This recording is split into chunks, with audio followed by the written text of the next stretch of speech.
What's going on, Life After Sunday Nation? We have our first guest on our podcast this week, and man, the enemy is fighting us, trying to get this story out. We had to record twice. Second time, just a lot of technical difficulties. So there's some heavy editing in this. Please continue to watch the video. We made it as smooth as possible. Aaron Reed, his story is up next. Let's do it. For Eric Duval and Mike Norman, I'm Chris Boren. Let's go. Please like and subscribe to however you listen to our show, YouTube, Spotify, or Rumble. It really helps the show out. With that being said, what's up, gentlemen? What is up, fellas? What's going on? Good afternoon. Super Bowl Sunday, boys. Super Bowl Sunday. The 49ers versus the fighting Pfizer Swifties. Who you got? You better watch it, boy. Niners all the way, baby. I'm all in Kansas the City. Niners. Kansas City. I'm not going to let politics ruin the game. I like Travis. I like their team. I like how hot they've gotten. I do like Greenlaw. I do like the Arkansas connection on the 49ers side. Yeah, I'm a Purdy dude. I like Brock Purdy. I do too. He's got a good Christian story too. Yep. Somebody told me yesterday that we were at Sam's and they had a Chiefs hoodie on, and I said, they're not going to win. And I was talking about the whole Taylor Swift deal, and they were like, if you're not that secure where you have to let Taylor Swift ruin what you think of a football team, then you need to rethink life. Boom. Boom. I like it. I've never been a big Chiefs guy. Yeah. Aaron, do you have an opinion on it? Man, I don't know. Growing up in the Bay Area, I saw so much of that red and gold, I just got sick of it. So, I always supported the Raiders here. Oh, the Raiders. Yeah. Nice. But what's y'all's honest opinion on just analyzing the game? Who's going to win based upon all that, not who you want to win? I like the Niners. I do. I really like the Niners today. I think that it's hard to go against Mahomes, man, and Kelsey, man. He's a gamer. They just make stuff happen, and they're hot. People say don't bet against Mahomes, so we'll see. Yeah, I'm on the same page. The Kansas City team that has showed off in the playoffs is just hot. I just feel like they've caught fire like North Carolina State did when they beat us and just got hot in the playoffs. Yeah, sorry. And PTSD there. And I think that's the way Kansas City's going to be, man. They're just – you can't bet against a guy who can throw it off his back foot sideways, side-armed, and they're just hot, man. Yep. I'm going to eat well regardless. Me too. It's going to be good either way. So today we have a guest on the show, our first ever guest, Mr. Aaron Reed. He's a Jesus lover. He is passionate about cars. He is starting a new business. And he is here today to tell us his story, his testimony of where he's been, where God's brought him from, and where he's going. And Aaron, I'm glad to have you on the show. And I guess, man, start from when you were a kid, man. Start from when you were a kid in Cali, how you fell in love with cars, and you got the floor, brother. Yeah. Well, let me, you mentioned that I was starting a business. I just wanted to tell you, March 18th, I'm starting a little mechanic shop at my house north of London.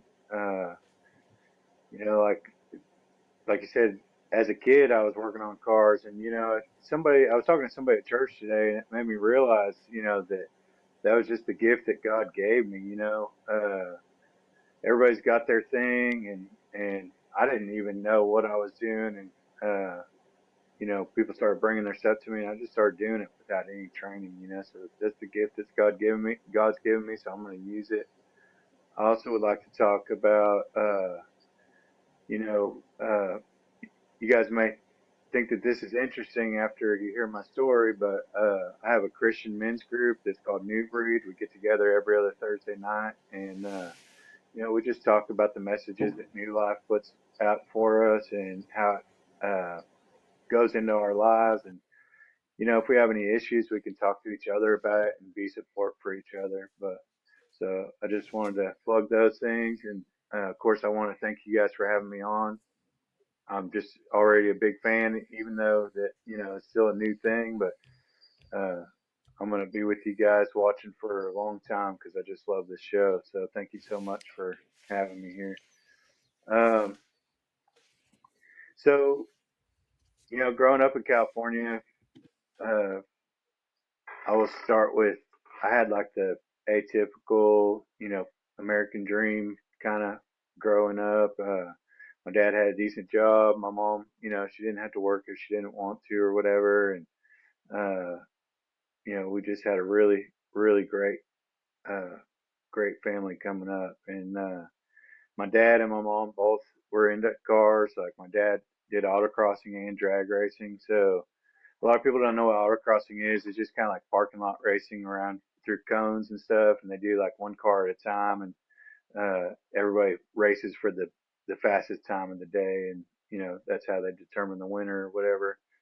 But, so we'd be autocrossing on the weekends and drag racing on Wednesday nights. Uh, and like I said, my mom was into it too. I remember actually my mom was borrowing my dad's car, and once she started getting faster than him, he's like, "All right, time for you to get your own car now." So, she was really into it as well. But my dad started getting sick around, I was like 6, 7 years old, and um, he ended up getting diagnosed with colon cancer, and he did everything he could to try to fight it, but they just didn't know what they know about it now. Back then, and he even went to Tokyo for some like specialized treatment, some new treatment, just trying anything that he could, and just nothing that he did ever really worked. And so my dad ended up passing away. It was like a month before my 9th birthday, and he was 32 years old at the time. And I think that that's where things started to kind of go downhill for me as far as being on the right path.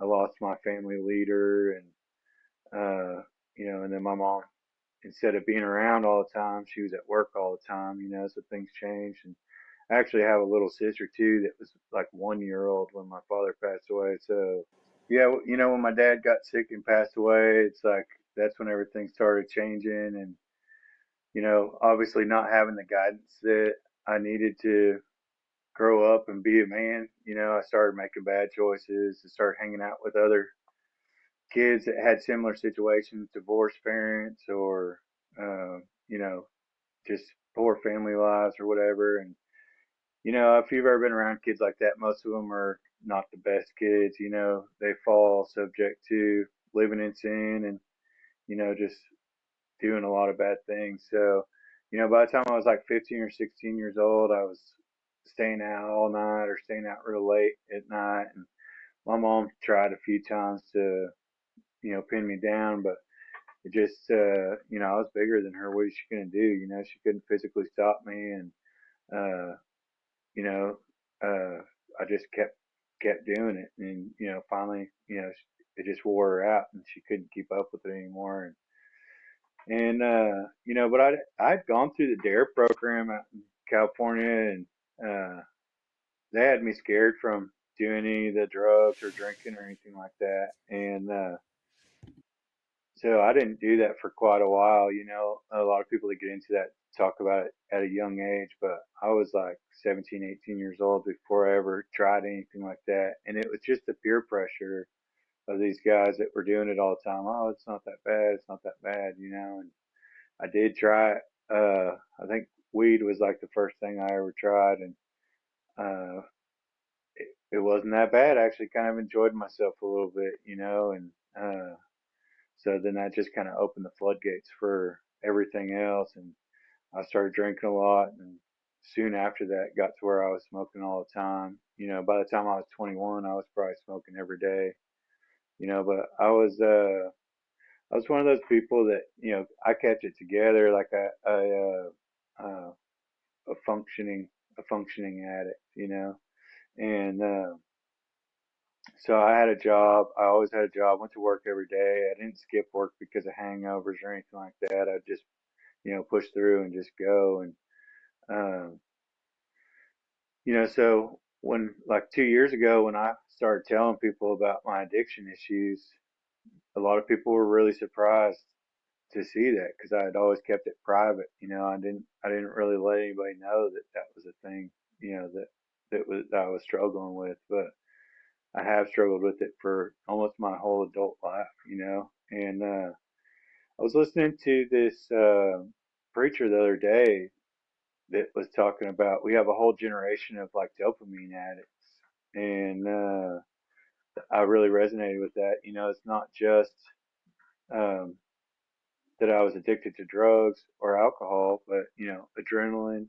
any kind of a dopamine hit, and the other big thing that I was addicted to and have been addicted to since a young age is pornography.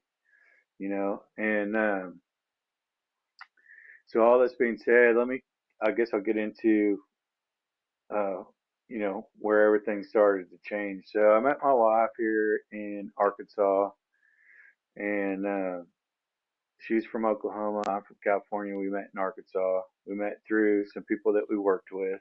Uh, they were, let's see, I was really good friends with the guy, and she was best friends with the girl. And they're like, "Hey, you guys got to meet," and we met. And she come to my house probably the first or second time that we talked. It was at my house, and we sat there for like 3 or 4 hours, just nonstop. I knew from that moment that we were meant to be together. And now that I know what I know, I realize that God put us together. Like God will put you with your helper, and that's what He did for us. Well, everything was good for a while. She understood that I like to, party and stuff like that, and that I was going to do it, no matter what, as I was planning on being a lifetime partier.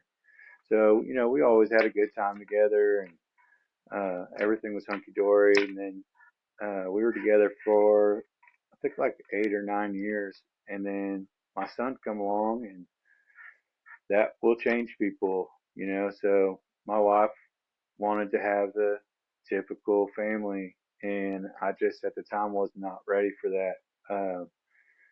My plans were to just keep on keeping on the way I was, and like I said, I could still go to work and provide for my family, and what's wrong with what I'm doing. So everything I was doing started to take a toll on my marriage, and you know, after about a year or two after my son came along, she started saying like, "Hey, we need to get in the church, and we, need to get him on the right path." And I was like, "Man, you guys can go to church. That's fine.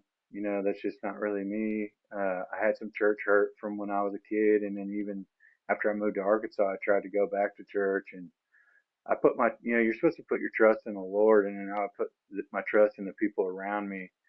And if you do that, you're going to see somebody fail. And unfortunately, I saw somebody fail, and it just kind of knocked my feet out from underneath me. And I know better now. I definitely know to put my trust in the Lord now. And but anyway, so she wanted to go. I didn't. Things just progressively got worse over the next like year or two. It got to where she was annoyed with my partying. I have a little tiny house, and I'd sit out there like a prisoner in my own prison, drinking and smoking at night. And she would come out there, and you could just see the disappointment in her face. And she never even say anything. She just turn around and go back in the house. And after that, we started fighting, and like I mean, just bad. I've never been a fighter. I've never fought with you know anybody like screaming matches and stuff, and it happened to start being on like a regular basis. And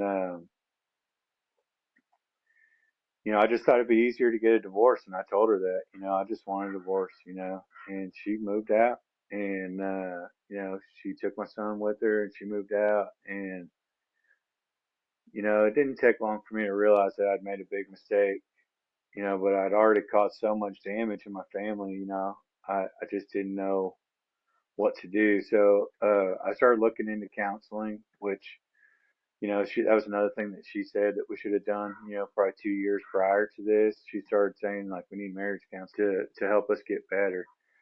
And so I started calling around and started asking, if I could get in for some counseling, and everybody was like 3 to 6 months out. We just gotten out of COVID, and so many people were taking advantage of that counseling at the time that there just wasn't any counseling available.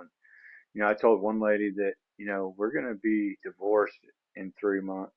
I've already paid my lawyer. She's paid her lawyer.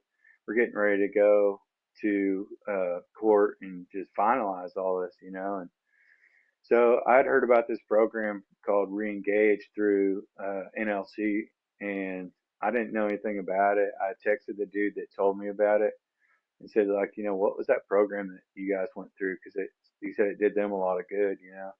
And he told me that it was through New Life, and I didn't really know what New Life was or where it was or anything like that. And the thing that's funny is I'd actually been here, but just never knew what the church was called or anything. So the first thing I see online was the Conway campus, and I called there. And within like an hour, Mark Bagley had called me back, and without knowing who I was or had ever met me before, he was like, tell me what's going on, man, and like, how can I help? And within that next week, I was sitting in his office, and he was helping counsel me. And then my wife and I started coming to talk to him together. Well, we attempted to talk to him together. We fought. He had to ask us to separate a couple times. It was bad. Um, and then we finally, he worked on us for probably 2 months, and he finally got us to agree to start working on it. And about that same time, a counselor opened up. We got a good Christian marriage counselor. Um, so we started doing counseling and coming to New Life about the same time. And uh,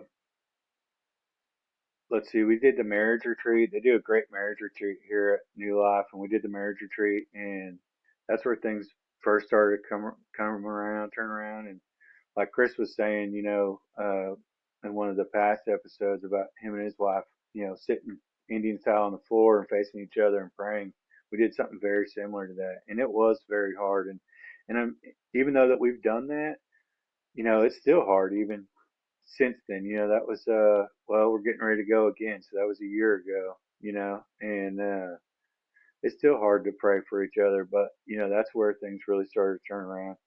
We entered the Reengage program through New Life and continued the marriage counseling. We fought through the whole first semester of Reengage, and then knew that we needed to do it again. So we immediately did the next semester of Reengage. But that was a blessing because we started to see that, we'd actually made progress, and, we were able to start working towards like really building our marriage stronger. We actually talk about things now. Things are so much better than they've ever been. Even back before, you know, when we were still in our party phase and didn't have any cares in the world, it was like kind of superficial. Like there was no depth to our relationship. And you know, now that we've put God in the center and really have started focusing on being strong Christians, like our marriage is so much stronger than it's ever been before, and it's like a really real relationship now, and it's getting better all the time. I say all the time that I'm at this point now where I can see all the stuff that I need to fix. Like I haven't really fixed a lot of things yet, but I'm at the point where I see where I've failed. I can recognize the things that I did wrong, and now I'm at a point of like, let's start working on these problems and really making a difference. So, um, I do want to mention too, we've talked in the past, you guys, we've all talked in the past, and I do want to say too, like a big part of my wife and I splitting up was the pornography. At the time, I was exposed at like 5 or 6 year old to magazines, and that's way too young to see anything like that. And then again, come across some like cartoons on a computer when I was like 10 years old. Um, and it just really messed me up. Like, I had all these ideas in my head before I even went through puberty, or before anybody ever tried to explain to me that this is, sex is like a gift for your spouse. You know what I mean? Like, and I hate it, because now that I do know all that, I feel like, I feel cheated, and I feel like my wife got cheated. You know, there's some things too, like uh, when you've been exposed to that, it's like it does kind of desensitize you, and just I don't know, it just kind of steals part of your soul, I think, and from what I've seen, like I've heard other people's testimonies, and pornography leads people into like same-sex marriages, and it leads people or relationships, and it leads people into like swinging type relationships, and just it you see it with your eyes, and it convinces you that all that stuff is okay, and before you know it, you're already gone down like such a bad road that's so hard to recover from, and yeah, I just I'm trying my hardest to not uh, let my son get exposed to that, because I just don't want him to have to go through the same thing, like, and letting them see what a healthy relationship is now. I'm so thankful that, with all the help that, well, just for everything that God's done for me in my life, that I'm actually being able to show him what a healthy relationship is supposed to look like, and I'm not trying to sit here and say that I'm perfect, because, just like any other man, I make mistakes every day, and but you got to know how to apologize, and you got to know how to, show remorse for the things that you do wrong, and like I said, just be a healthy person, So Talk a little bit there's all about that, but what happened when you when those chains of the addiction oh yeah, of alcohol and porn, yeah, when those got broke. And kind of when we talked before, you had said that you would get blackout drunk, um, and completely just yeah, black out, so talk about that a little bit. so one of the other churches I go to, or I still go there sometimes, is Pleasant Grove Assembly of God. It's up north of Dover, and associate pastor Clint Craig is also done quite a bit of counseling with me and helping me through some situations. And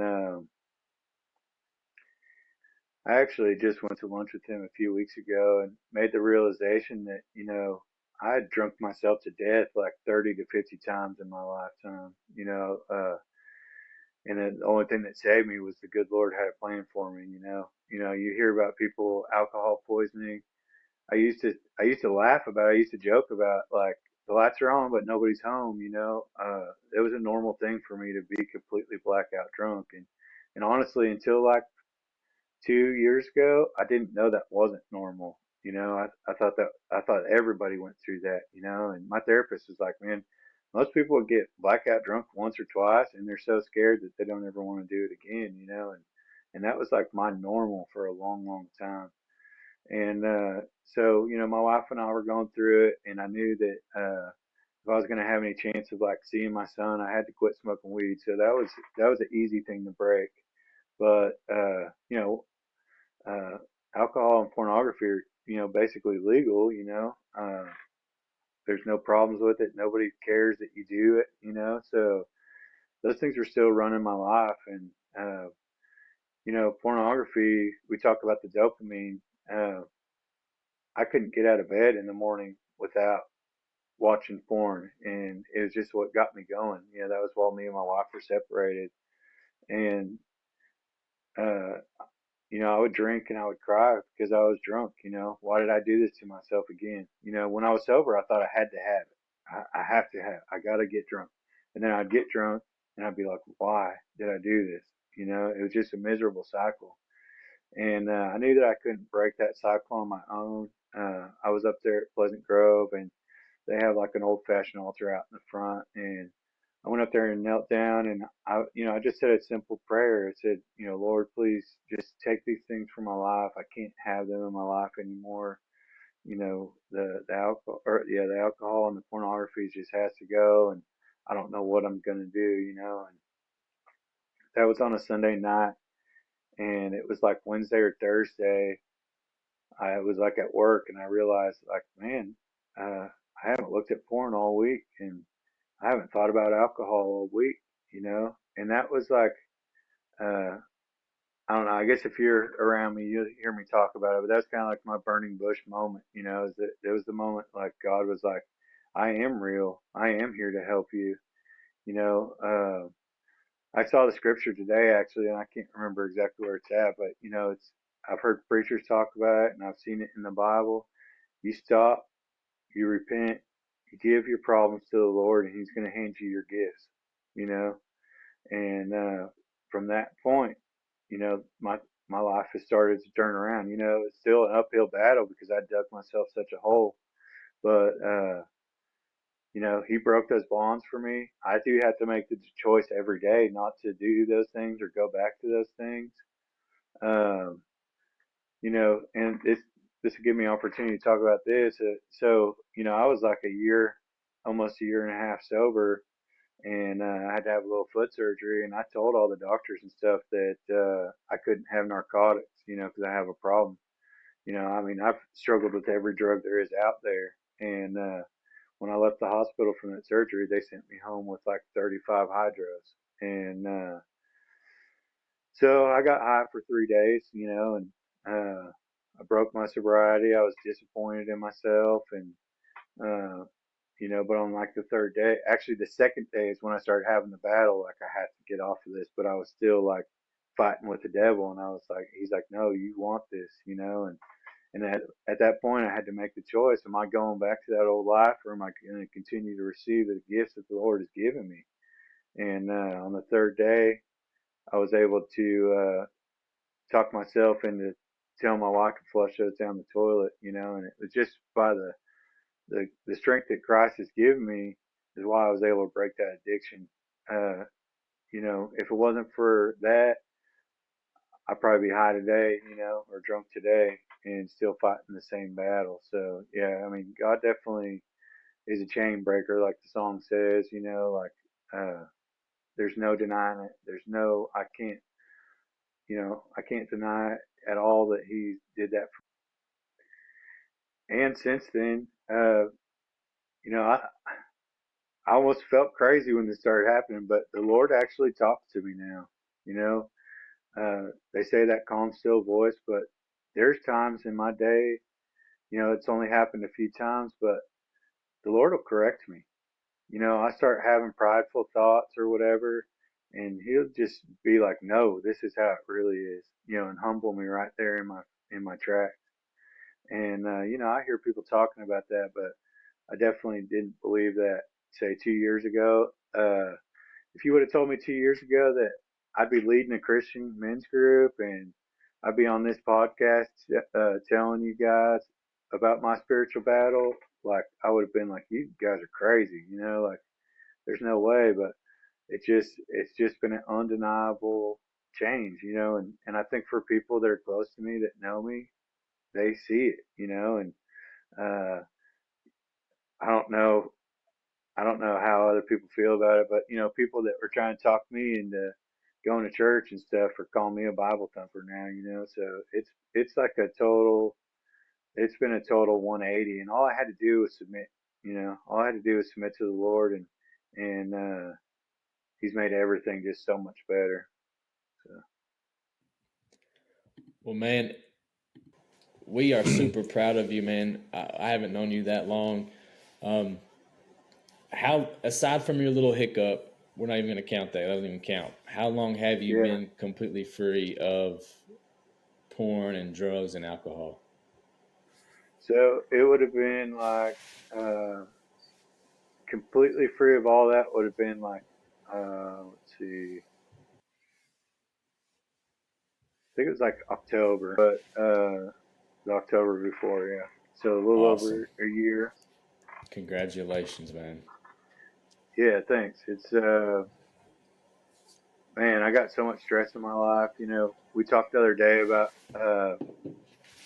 you know, the link between addiction and anger. You know, and I think that uh, you know, we talked a little bit about the dopamine deal, and I think that you know, you're chasing that dopamine hit, and it doesn't matter what you're addicted to. If you have an addiction that's giving you that, uh, when you're not getting it, you're gonna be angry. You know, I was at the point of road rage, like, I mean, my wife would be telling me, no, no, no, don't do it, don't do it, you know, and I'd be pulling over, hanging out the window, like I would fly off the handle for no reason. And now I'm so much more chill. Like I just, I just try not to let anything bother me. Somebody cuts me off, I just slow down, and let them go. You know, um, I just, it's not worth it. You know. I saw And I just want to say, hey, real quick, sorry, Chris. Uh, one of the things I noted, just want to say, I mean, kudos to your wife. So many guys that I've talked to, without a good wife, they would be a disaster. I know that's the case for all of us here on the screen. So many of them have to be patient with us as we're going through our rough edges. We're hard to deal with. And I think the great thing is for those who hang on to us during our struggles, the hope is that we age like fine wine and they reap the benefits of being patient with us through that difficulty. So, yeah, major kudos to your wife. Behind a good man is almost always a really, really strong woman.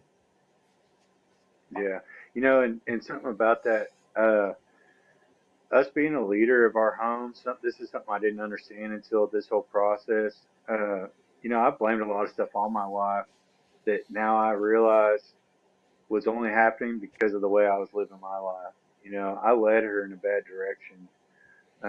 You know, there was things I was trying to pin on her that I was like, you know, almost like I was being a narcissist or something. You know, like you're doing this, and you know, like look at what you're doing, look at what you're doing, and then I think back and I'm like, man, if I wasn't living the life I was living, none of that stuff would have ever happened. You know, if I was leading her in a better direction, you know, none of that stuff would ever happen.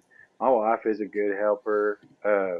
Sometimes she tells me, you know, she is the opposition sometimes just to see me, you know, help me see it from a different angle. And that used to make me Mm-hmm. mad. You know, that'd make me really mad. Now I can recognize it as like, no, she's trying to build me up and she's trying to make me stronger, you know. Um, and we're lucky, you know, I tell her all the time, there's a lot of people that are, you know, they've paid their lawyers, they get a divorce and they don't get to come back. You know what I mean? Like Mm-hmm. something that my wife would want me to say is that it's really important to mention that we started working on each other, like our own selves, you know, before we started working on our relationship. Like we both had issues that, like we started going to therapy separately before we started marriage counseling. We had things that we had to work through on our own before we could make us right, you know. So that's a big part of it, you Absolutely. know. You have to like be able to look at your wrongdoings before you can have a healthy relationship with somebody else. So I'll Yeah, second that it's because kind of funny. Sorry, Chris, one more time, and I'll let you blab. I don't mean to interrupt. It's funny in marriage therapy because when you go in there, I remember going in and having a list a mile long. Man, I mean, I had, I was going to be, she was going to be on my side, and I had all these wrongs that she was going to back me up, and man, it was a complete opposite. They basically, like you said, you got to work on yourself, and I think one of the things that stuck in my mind is usually when there's a problem, you're usually the problem, so start working on yourself and quit trying to work, fix somebody else and trying to make them into, you got to work on yourself because you can never get somebody else to fix themselves or try to fix their problems. So that's kind of what I default to. If there's a problem, I'm usually the problem. And you know what? It usually works out pretty well.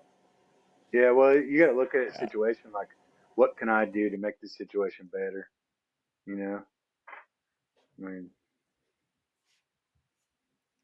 I'll second both of you guys in that. When my wife and I were separated, we truly had to work on ourselves individually outside of our marriage. And while we were separated, my wife, she was given a book. It was called Lord Change Me. It was a Bible study. She was like, I don't need this. I don't need to change. She was like, it's all him. It's all him. And granted, it was all me. But in the process of her reading that book, back to what you guys were both saying, she found out within inside her that there were some things that she needed to change as well, and me. So therefore, we both worked on us, both got Jesus back into the center of our lives, and it's like a triangle, hmm with God at the top and you and your wife at the bottom. As you're both seeking after Him, it pulls you guys closer together. It pulls you and your wife together as you're seeking God together.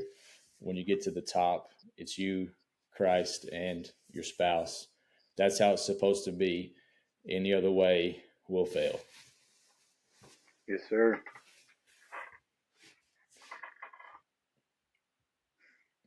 Man, Anybody Aaron, else got I just want to tell you, man, I sitting here watching you and listening to you, tell your story and getting to see you around church and getting to know you a little bit since we met at church. And dude, I love you. I love how bold you are and brave you are with all of this. And it's just a great testimony and a testament to the fact that, God never stops chasing after us. I'm 50. I'm the old man of the group here. I'm 50 and God's chased me forever. And I wanted to ask you about something that I know for me personally, that has always been a struggle for me. And that's, and I'm kind of seeing it now that I'm involved in church and involved with my brothers here and my family. And, I've always struggled with being a professional, do it all by yourself person. That, you know, first of all, I'm not worthy. I'm not worthy of anyone's love or God's love, that kind of thing. And that I have too many problems and I'm just going to keep everything to myself and do it all by myself. I don't know if you ever struggled with anything like that, but what's it been like? You mentioned New Breed. I know New Breed has been amazing, getting involved in church and life groups and New Breed, things like that. What's it been like to be in that kind of environment? Has that helped you along your journey? Having those folks there to wrap their arms around and tell you that they do love you and that you're not all by yourself. Yeah. So, I got two things on that. First, I will just say, I tried to start my own business once before, a couple years ago, right before my wife and I split up. And I was doing it all on my own. I wasn't including her. I was like, I got this. It's all me. Don't worry about it. And I failed miserably, you know. And this time around, since we've built our relationship up, I include her in every plan that I make, and uh, sometimes I get anxiety about it, like because she's wanting me to do it a certain way or whatever. But she always sees things that I don't see, So as far as letting other people help you, your helper is the first person. New Breed has been amazing, and even my wife. I quit going for a couple of weeks, and my wife was like, "When are you going back?" Like I would always come back from there with. Uh, better insight on my marriage, tips of how to make my marriage better, uh, tips of how to deal with certain things like anxiety and fear and, all the things that they talk about in church. But New Breed's on a different level. It's like you come, we're all teachers, we're all students. You come and you share what you know, we share what we know. It's an open forum like discussion, like I said, it was such a great thing for me to go to Lance and Mark's New Breed. I think that's the one that you've been to, and I love those guys, man. They helped me turn my life around, and they encouraged me to start my own. And I'm getting ready to have my second meeting this week, and you know, and also I have to say, as far as being bold, like the Lord, that's all the Lord's told me for the last year is be bold. You know, it just keeps telling me, be bold, be bold. And sometimes I'm like, man, I don't want to tell everybody all this stuff. You know, it's embarrassing, you know, but there's so many people, you know, I have a handful of guys that have already come up to me and they're like, man, I was going to do this, but I thought about you. You know, I was going to fall back into this, but I thought about your story and like how strong you've been, you know, and what the Lord's done for you. And, you know, and that's what we're here for. Like, this is why you're doing what you're doing. This is why I'm doing Newbury. You know, it's like, you know, we're not all supposed to be on our own. We're not all supposed to be secluded. That's what the devil wants, dude. The devil wants us to be secluded by ourselves so he can start twisting our mind around and making things not right. You know, like all of us dudes being together is like keeping us on the right path, keeping us accountable, you know, and just helping us all have a better life, you know, and man, when I was in that addiction, I thought, man, I'm gonna lose all my friends. And I look back now, I'm like all three of them, you know. And now, you know, now, uh, dude, I got so many phone numbers in my phone that I don't know who half the people are. You know, like I got and if people see me having a bad day at church, they text me on Wednesday and they're like, "Are you doing okay, bud? You know, like have you had a good?" But nobody ever checked on me unless like they were out of drugs and they're like, "Hey, man, you got drugs?" You know, but it's like you know now people actually care about me and care about what's going on in my life. You know, so yeah, we got to lean on each other and just take advantage of what this is. And I do want to mention too, like keep your eyes on God. You know, trust in the Lord. Like I was saying earlier, um, you know, He makes all of this possible, and it just makes it better. So I just can't say that enough. And prayer, you know, prayer's been a huge thing. Uh, you know, so yeah. The word says we are overcomers by the blood of the Lamb and the word of our testimony. And the quickest way to fall away, I think, is to quit being ungrateful and forget where you came from. And I think it's awesome, man, that you're sharing your testimony, man, and telling people what Jesus has done in your life. That's what we're called to do. That's how we share the gospel, man. And it truly is incredible. And it's nice to have people checking on you and not need something back from you, uh, Yeah. for sure. And you you have to. We weren't designed to walk this life alone. You know, everyone needs somebody that they can talk to. For all you guys out there that are trying to do it alone, man, you need somebody to talk to that you can share your struggles with. That isn't going to judge you. And that's huge. Keeping your struggles in the light. When they fall back in the darkness is when trouble comes. You can't carry it all by And yourself. what That's the thing I'm taking away from this whole podcast. All of this is you can't carry all this by yourself, and you're not alone.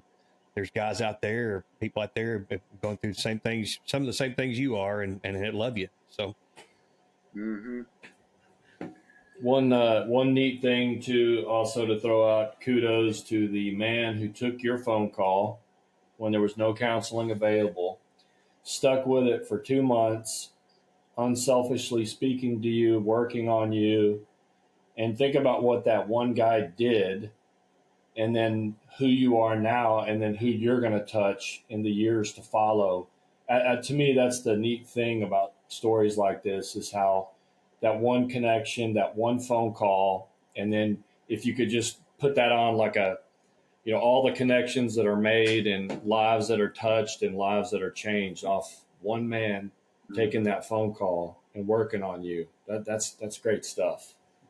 Yeah. Well, you know, and uh, you know, like I say, you got to put your trust in the Lord and not in man. But I will say that Mark Bagley is kind of a special dude. You know, he really, honestly, has a compassion for people like I've never seen before, and that's kind of rubbed off on me. You know, it makes me want to have more compassion for others, and you know, but like even he says, you know, I want to. He said in one of his messages a few weeks ago, like I want to be more intentional about being there for people. Do I have time for that? Probably not, but like we just need to try a little bit harder to just be there. I got some guys that I know are struggling, and man, I can't call them every day, just to be honest, but every once in a while I try to send them a text or send them a call and just check in on them. And even if it doesn't go anywhere, just let them know, like, hey, I'm thinking about you, bro. Like, if nobody else is, I'm still here thinking about you. We know the people in our lives that need it. You know what I mean? And you never know, you might make that difference for somebody. I know that in one of your episodes, you guys talked about suicide a little bit, and I've struggled with suicidal thoughts in the past. So I know that that's a very real thing, and you don't know what kind of difference you might make for somebody. So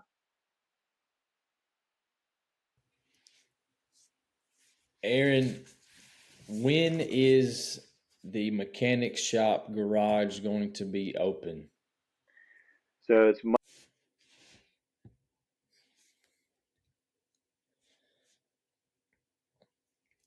Tell us a little bit of that story of how you come with that month, and how that came about when you finally decided this is now or never. I'm going for this owning my own business. Talk about that story a little bit when you finally decided to go all in on that. yeah. So I've been praying about it for a long time, and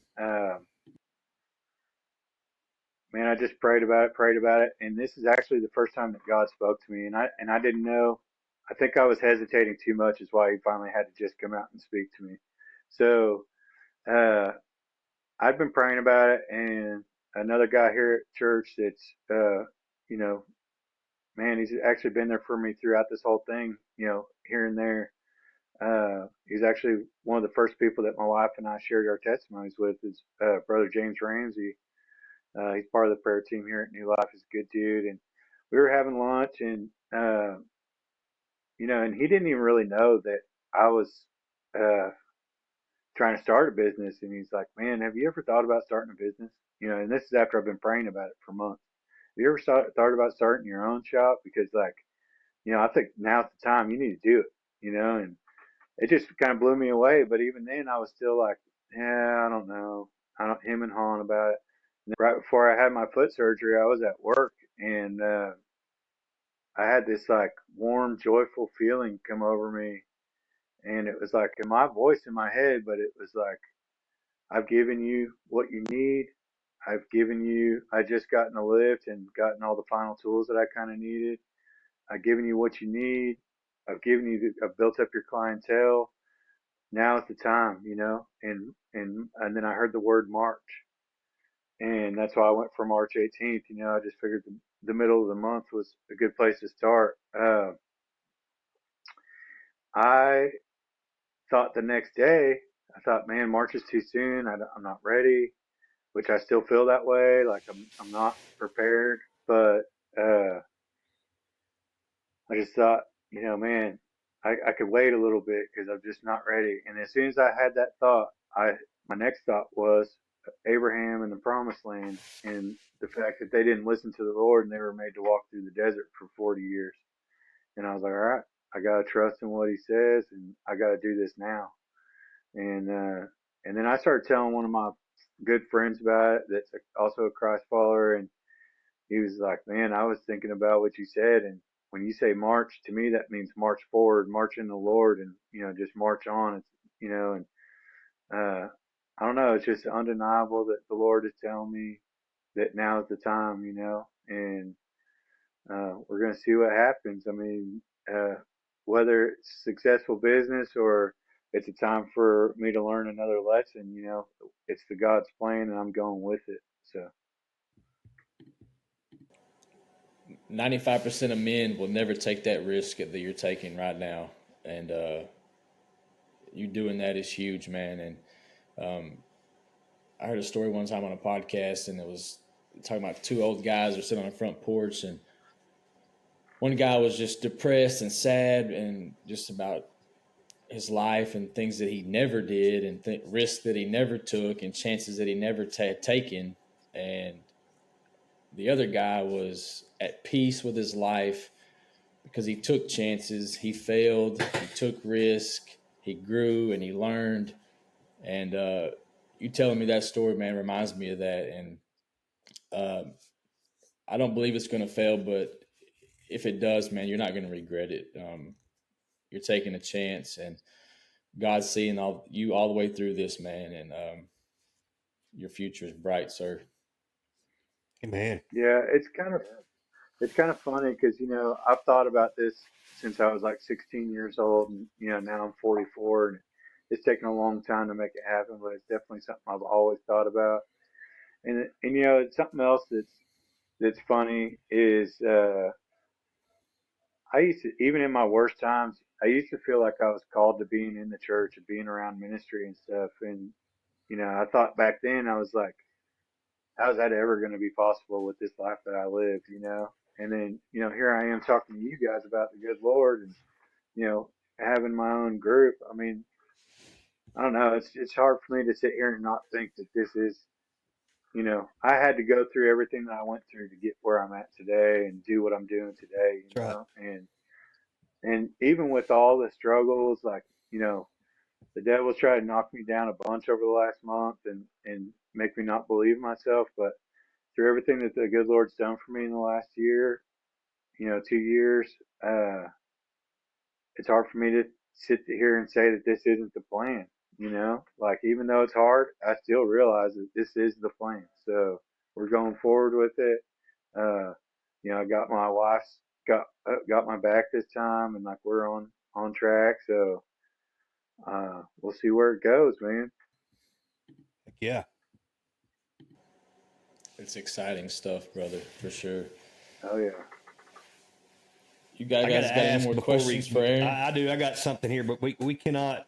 First of all, again, man, Aaron, thank you for being on here today, dude. Amazing story. You're an amazing dude.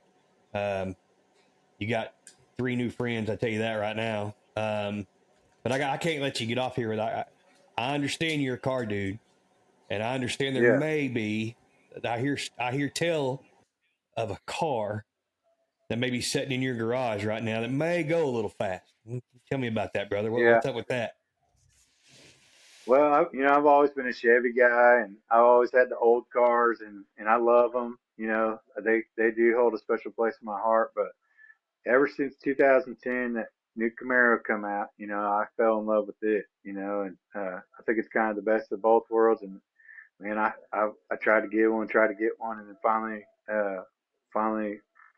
I finally got my hands on one. So, got a 2010 SS Camaro.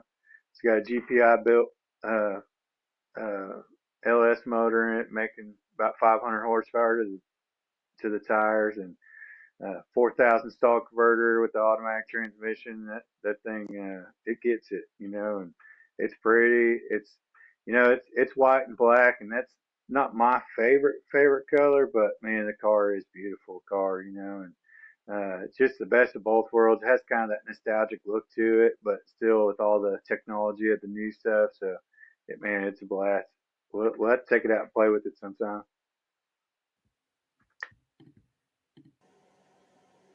That's exactly what I was about to say. I'm going to have to see this thing and experience it. Yeah, we'll all take turns going for rides in it. Woo. I'm in. Count me in. I know one day, way back in the day, old Mike threw me and Chris in his ride in his Hellcat one day, and we may or may not have got on the interstate going way too fast. I enjoyed that. Yeah, I would have been fired if I ever got stopped for how fast I drove that car. So the Lord must have been looking out for me, because you would have seen a police officer get arrested and go to jail and lose his job. So luckily, somebody was watching over me. Good stuff. Yeah, I feel you, man. I've only put about 4,000 miles on mine in a year because I'm just so nervous about, what it does to me when I get in it. Oh yeah, it feels good. There's nothing better, man. Yeah. No. We're gonna have to get Aaron out to the go-kart track in Yes. Bologna. Oh, for sure, man. There's no Where's better it at? male bonding experience in Bologna. It's a go-kart track where they go what do they go, 55 miles 55. an hour? Yep. Oh yeah, let's Man, do it. we've done For sure, that, let's do it. and it's so fun, but It's a it's blast. robbery because, you know, Chris weighs like, I don't know, 75 pounds. And, you know, we take off on the straightaway and he passes me, and the competitive spirit in me gets really irked by the he's faster due to his weight. Not anything to do with his driving skills, of course. Excuses are like Yeah. noses. Everybody's got them, you know. It's okay. I'm terrible at it. I'm the worst one, but it is a blast, Aaron. You would love it. Yeah, it's great. You get in that little bitty Oh, yeah. go-kart, you're doing 55, brother. You're getting it. It's fun. Road course corners is my Yes. thing, you know. Yep. Like I said, I've been around the drag strip a lot, but I love the corners. So yeah, I'd love to go do that. My You man would love Mike it. here, Blast. when we did, after we went the first time, he got us an aerial photo of the track. We were diagramming the corners before we went the next time on how to enter and exit each corner. Yeah, but my boy Chris was like on the leaderboard for the track for like a whole day. He's the champ. I'm so fast. He's the champ. Whatever, man. It's pretty, like, it's wild because they have an app you can download. Yep. And it tracks your time, every lap, your time, and you know, you can compete with your friends, and shows your all-time fastest time, how many laps you've ever driven. It's just a lot of cool data, you know. What was your you're into fastest time, stats and Chris? data. I think it was. I don't know if I got into 105 or not. 106, maybe. Okay. A minute 6 seconds, I think. All right. And the 0.3, track something like record, that. the track record's what, 101? Yeah, minute 1, Yeah. 20 something. I'm Man, pretty sure there had to be a newborn baby driving that weighed like 8 pounds. That's the only way they got that fast. I will say the last time we went, it was very cold and the tires weren't warming up good, and it was a little scary. I slid around a lot more then than we did. Oh, yeah. the I first time. noticed it myself. Yep. For sure. But it was a blast. yeah, we'll have to do guys that. got Man, any- that sounds awesome. We definitely got to do that. Yeah. For sure. Anything else for Mr. Reed? And just thank you No, again keep for up the coming good on, work, brother. buddy. Yes. Keep it up. Yeah, no, I appreciate it. It's been cool, and I don't know if I'm excited to watch myself on the podcast, but I'm definitely excited to watch the next episode for sure. But No, it's appreciate terrifying. you guys having me. Yeah, Just look at the top two squares at me and Mike, and you ain't got nothing to worry about. That's just Now, very the true. guy on the other This is side of you true. down there at the bottom, Chris, you know, he's the good looking young one of the buck. group here. Me and Mike are just like, you know, Old sloths. Aaron, I'll usually close out in prayer. I'm going to do something a little different today. Aaron, you were talking about trusting in God. I'm going to read Psalms 20 as a blessing kind of over us and our audience. And we'll call this episode a wrap. And that says, May the Lord answer you in the day of trouble. May the name of God of Jacob protect you. May he send you help from the sanctuary, give you support from Zion. May he remember all your offerings and regard with favor your burnt sacrifices. May he grant you your heart's desires and fulfill all your plans. May we shout for joy over your salvation, and in the name of our God, set up our banners.